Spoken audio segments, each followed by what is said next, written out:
Hey, what's up everybody? I got the car down on the ground. I'm about to do a walk around to see how the ride height is. Eventually the suspension will settle a little bit in the front and the back, making it a little bit lower. But I did order alignment plates. You know, it's okay, but I'll still take the car in just to confirm my own alignment that I did on it. I'll show you what kind of plates I used. The car is on the ground, and let's go see how it sits. Check the toe, camber. Camber should be about -5. It's not too bad. I'll show you. All right, so there she is, sitting there a little bit dusty. Haven't taken it out in 6 months, maybe 7. So this is how the wheels look.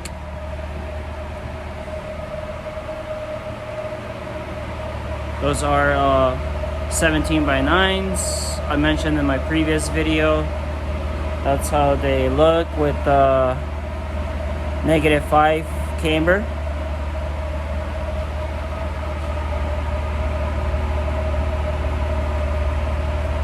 A little bit of toe out. That's what you want.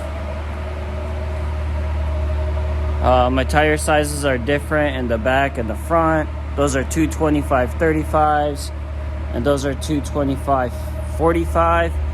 Huge difference. I didn't know the difference is going to be that big. Tire brand is different though, so that could be a part of it as well. This is how the back is sitting. She should get a little lower, but the fenders are rolled. See here, fenders are rolled, so I should not have any issues. So 17x9 with spacers, about 20 mil spacers in the front and the back. You can see the camber in the front, 0 camber in the back.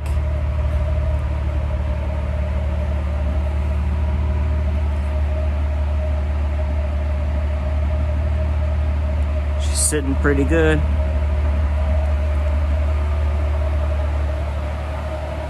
Let's check out the front.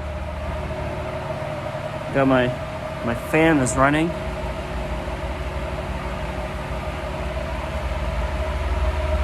Let's see here.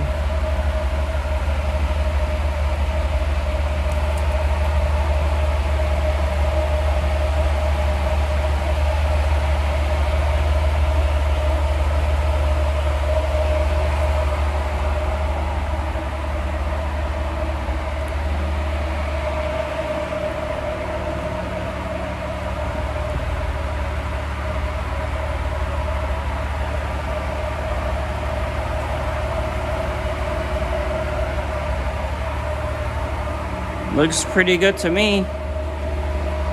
When I use the toe plates, my alignment looked good. I got the diff over there. I'll rebuild that today, the seals and everything, after I weld it. So guys, I forgot to mention, there's way too much tension on my front sway bar right now. When I'm halfway locked, my sway bar will jump over and turn the steering wheel by itself. Just too much tension on there. Right now I'm gonna adjust the sway bar end link to a different position. If for some reason that is still too much tension, I will relocate my sway bar end link, instead of being on the shock absorber, to be on the control arm. It's obviously not as functional, but it's better than none. If you don't have one of these Schwaben tools, I just painted the top. If you don't have one of these Schwaben tools, I suggest you get one. If you have an E36, or you'd be pretty crazy not to have one of these. Here's your part number. And like a lot of awesome things that the Germans thought of, they thought of this as well. You just put her in there, and And if you've ever wondered what that is for, that's exactly what that is for. Every corner has them. Fronts, backs. That way you can just throw a jack right there and jack her up. I'll show you.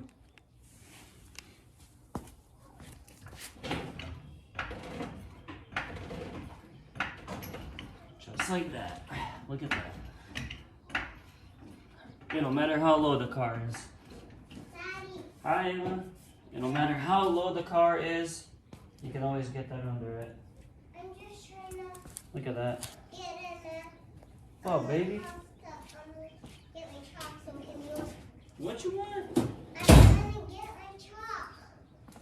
Your chalk? Do we even have any still? I haven't seen any chalk since last summer, and that was like 7 months ago.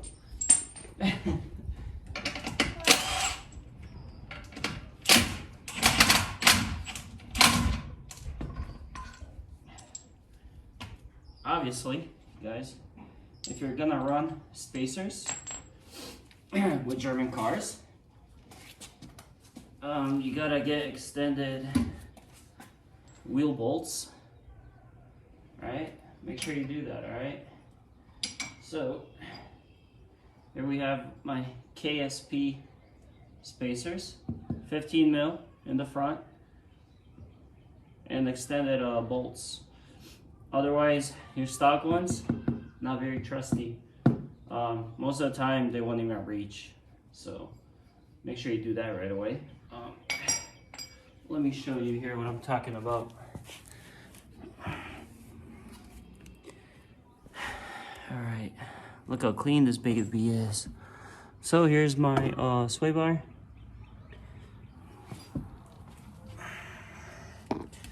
I can adjust it one hole over right here, because I have it hooked up to my coil over here, which is the best way to do it. But with the having an angle kit and all is just causing issues. So if anything, I'll have to modify it, like the stock one, by drilling a hole here and just running a link from here to here. Keeps the control arm in check with the rest of the suspension.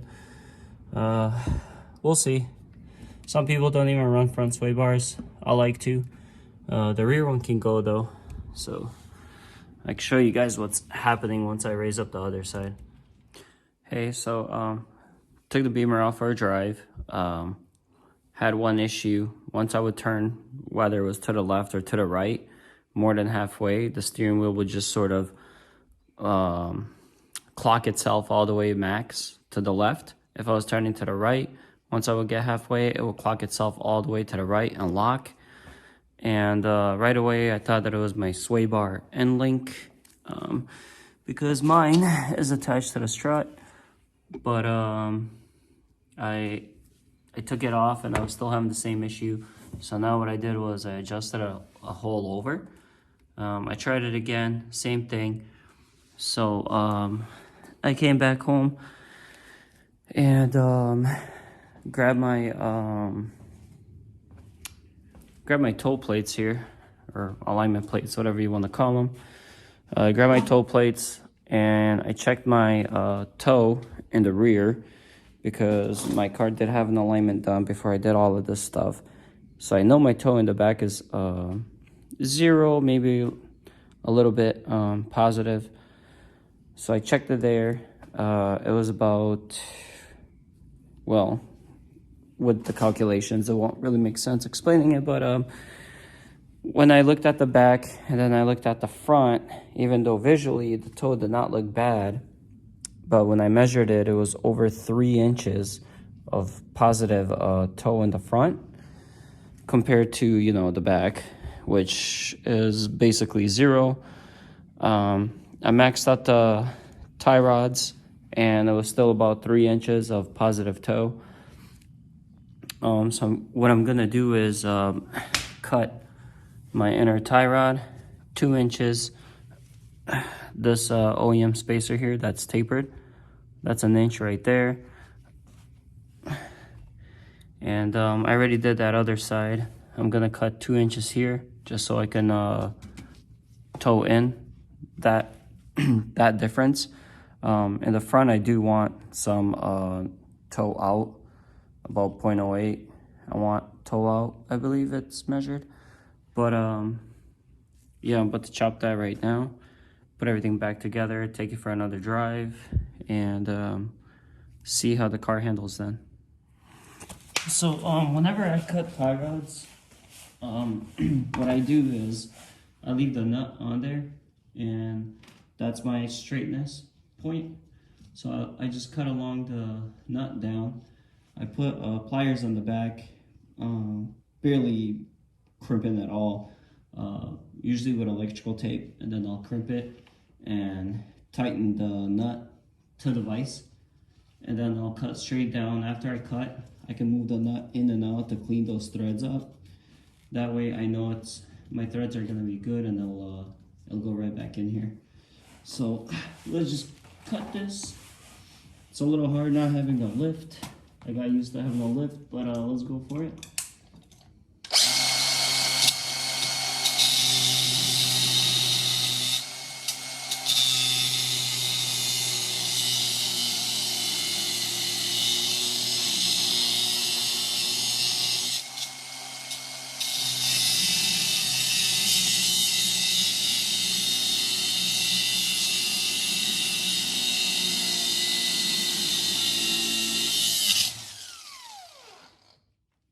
Halfway.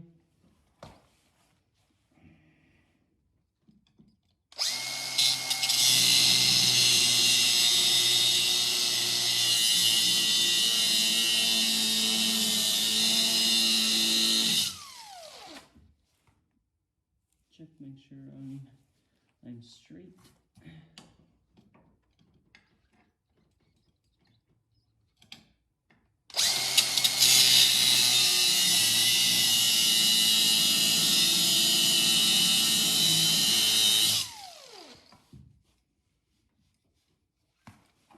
Almost there.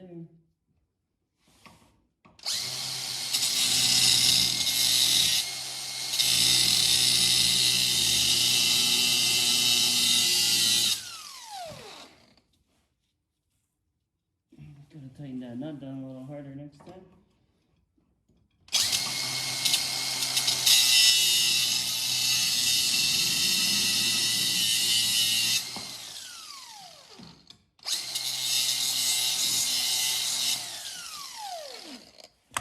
Yeah. Okay. Nut moves in and out on the thread. Look at that. I'll just clean it up a little bit and put it back on, check my alignment, take it for a drive.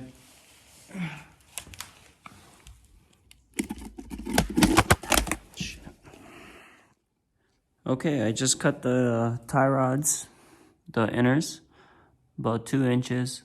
Put everything back the way it was. As you can see, I'm running the offset lollipops. It gives me a lot more caster.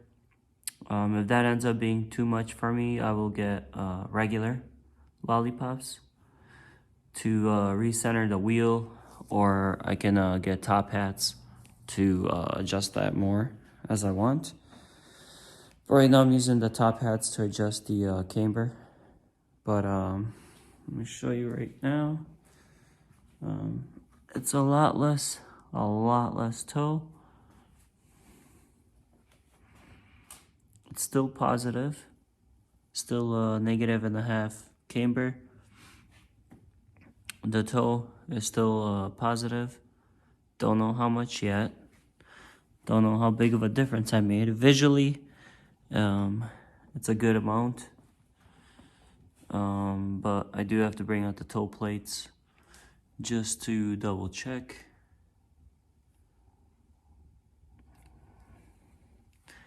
And I could compare it to previous. As you can see, there is Still a little bit of positive, but definitely not 3 inches. That should help my steering wheel from locking up on me. Good thing I check before taking this thing to an event right away, because that would have been scary.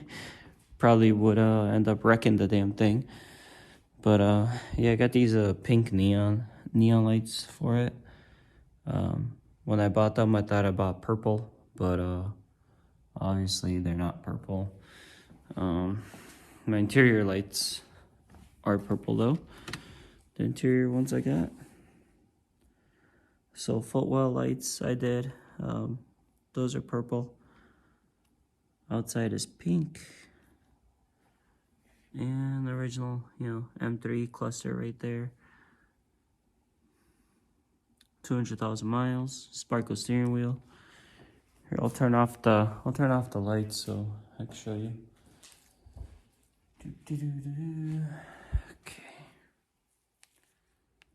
That's how she's gonna look at night. Just the corners and neon lights. One day there will be an intercooler up front. I like to turbo basically everything I got. I got the brightest license plate lights in the universe. Look at that. That's insane how bright those are. Law enforcement memorial plates. Damn, this thing is dusty. The purple on the inside. Interior looks pretty cool. Like it. Okay, I just turned on the fog lights. I did install fog lights in this car. I didn't have them when I bought it.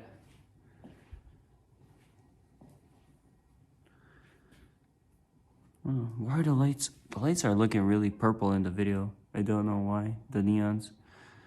But, oh, purple, pink, I don't know what's going on. But I did put these yellow fog lights as well.